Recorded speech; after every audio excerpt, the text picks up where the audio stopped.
Now, 517 people have died from road accidents between January and February 2021. This is a significant increase in the 393 cases recorded in the same period last year. Thus, 124 more deaths were recorded this year compared to last year's same period. Ghana loses an average of 310 children to road traffic accidents. In economic terms, the cost is 1.6% of our GDP, which translates to about $800 million. Sadly, all these accidents happen on the country's good roads, which are unfortunately single carriage lanes. Only $200 million out of the $800 million economic cost can significantly improve the road network and thereby reduce the carnage drastically. So what is stopping state actors from taking action? Let me share with you some findings from the Ghana Police Service on our roads.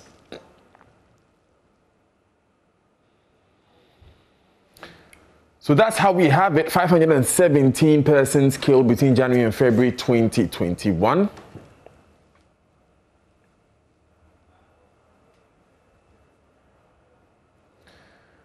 Great. So here you have the regional breakdown of the accidents deaths. Ashanti region having the highest number of deaths. Eastern region having the second highest. The Greater Accra region actually coming in third, 108, 91 and 89 regions respectively. The region with the lowest tally is the Northeast region, which has only 2 accident deaths in those 2 months in the year. 2,560 cases have been reported in total so far.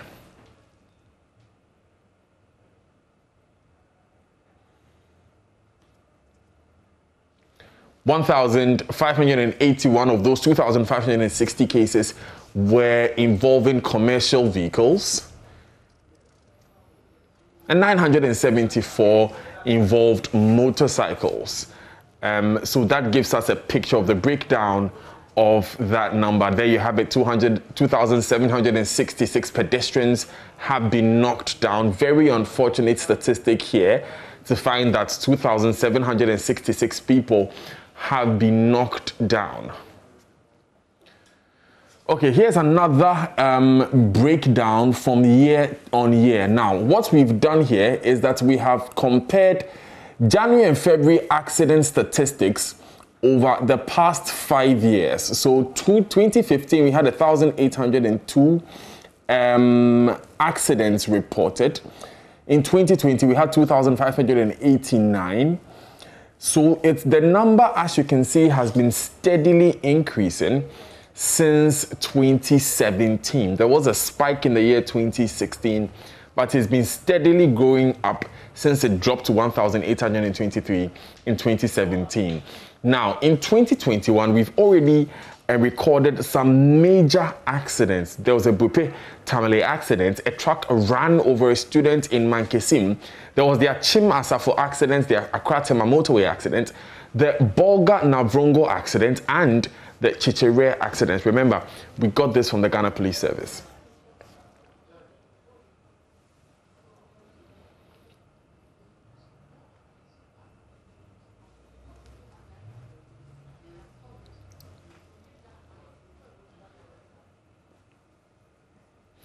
Now, here at Joy News, we are bothered that though COVID-19 has killed a number of people over the last 1 year, a lot more have died from road crashes. But not much attention is given to the phenomenon as is done to COVID. But why?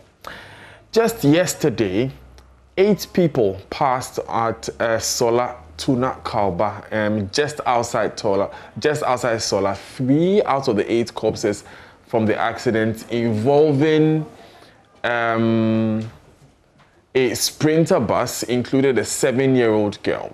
Right, let's go on the phone lines very, very quickly, and we'll speak to our correspondent after this brief message.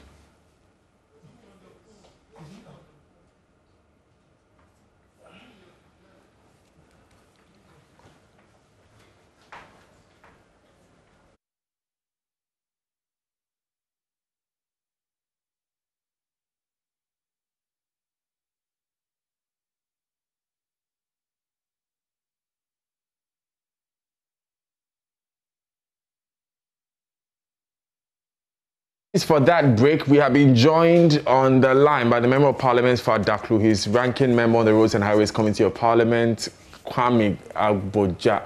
Mr. Agboja, good morning. Thanks for joining us. Good morning, my brother, and good morning to your listeners.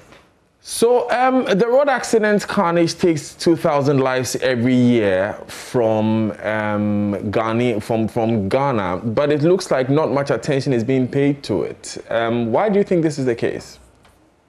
Well, I want to say it's a very sad situation, but I know yourself have been paying attention to this over the years. I can remember the number of times we had a conversation about this, and the state also appeared to have acknowledged it, because anytime the National Road Safety Now Authority come up with their report, they paint a very gloomy picture. Indeed, that was one of the reasons the National Road Safety Commission was changed to authority, to give them much more leverage to be able to deal with it. But we also know that we have some reasons why we do have accidents, apart from human error, mechanical failure, and also the conditions on our road.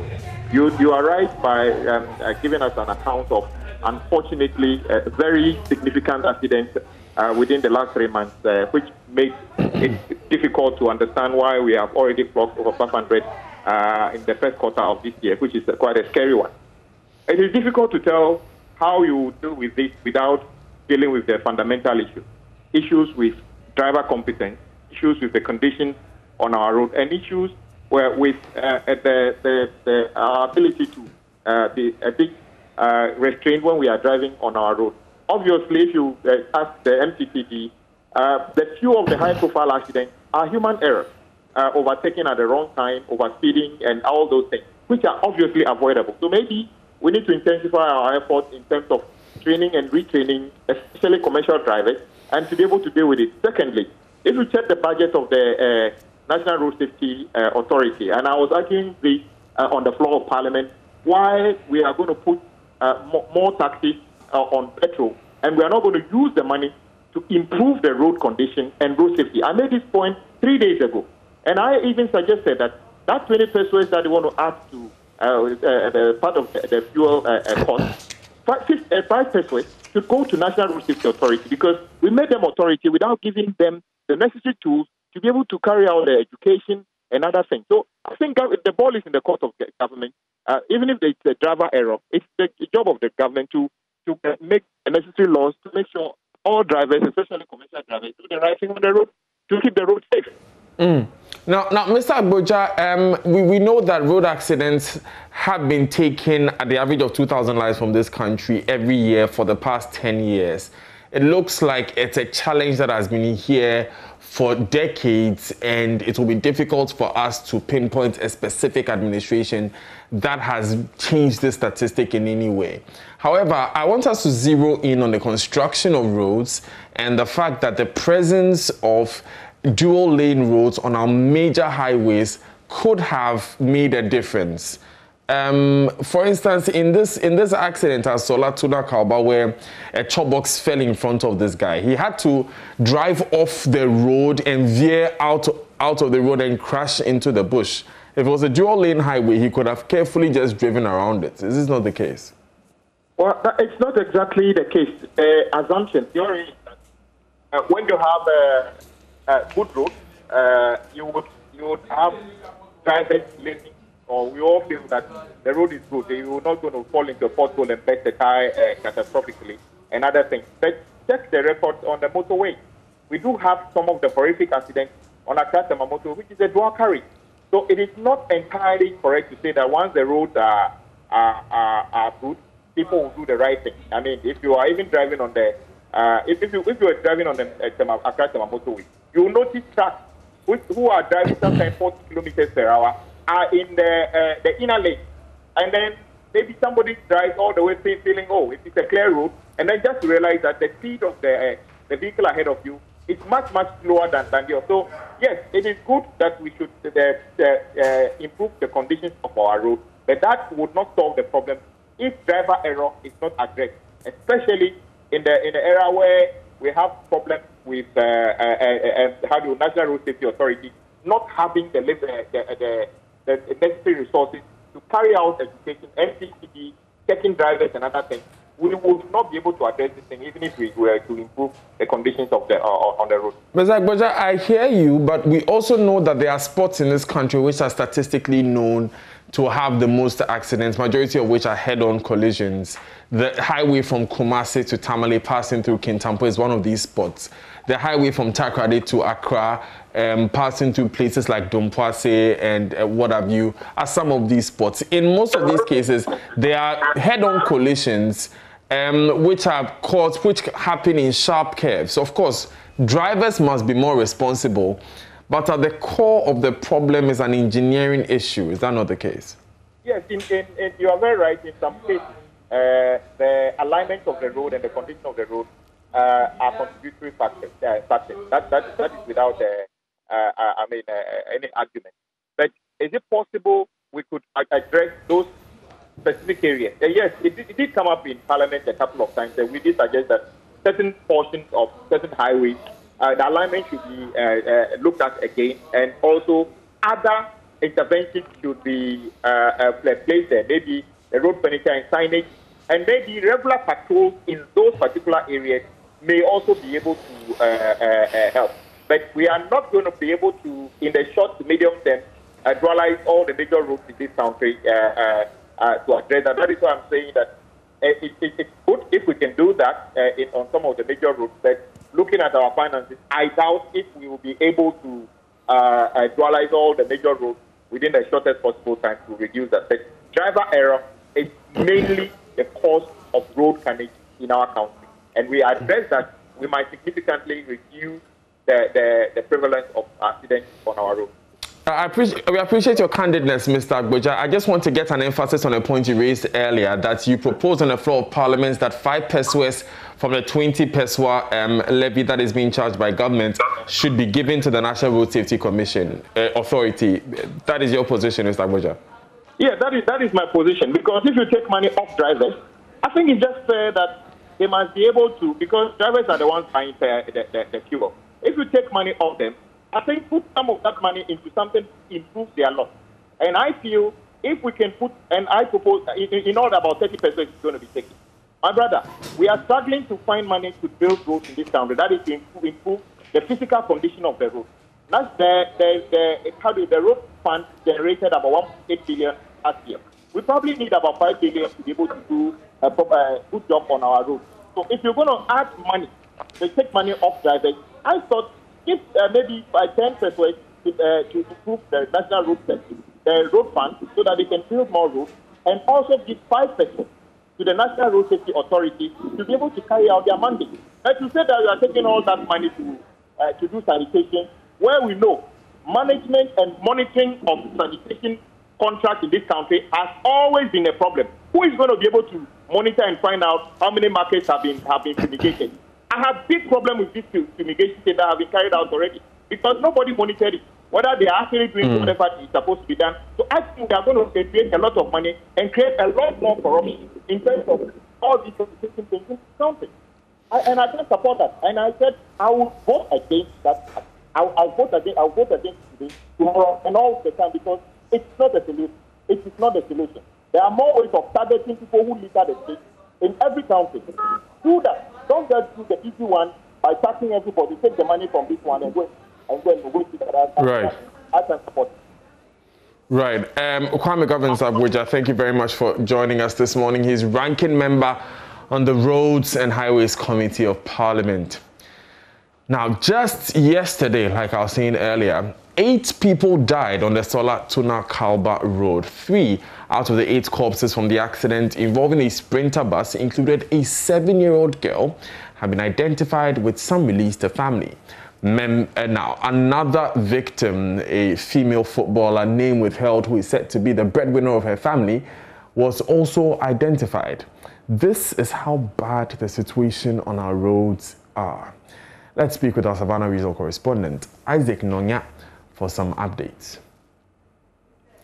Isaac, if you can hear me, what more has happened? Yesterday when you spoke to us, 8 people had passed away, 20 were receiving treatment. What is the latest? From the Sorok Police Command that 2 people will be transferred this morning to Tamara Teaching Hospital because they claim that their condition is very critical and as such, they are not supposed to remain there just to avoid them any unexpected thing that will happen. The other thing is that those who were moved, the corpses that were sent to one mortuary yesterday, the 2, I think 3 were identified. Bashir Muhammad on the spot by his master, the driver. Before they got there, family were waiting at the mortuary, so the body was given to them, they buried.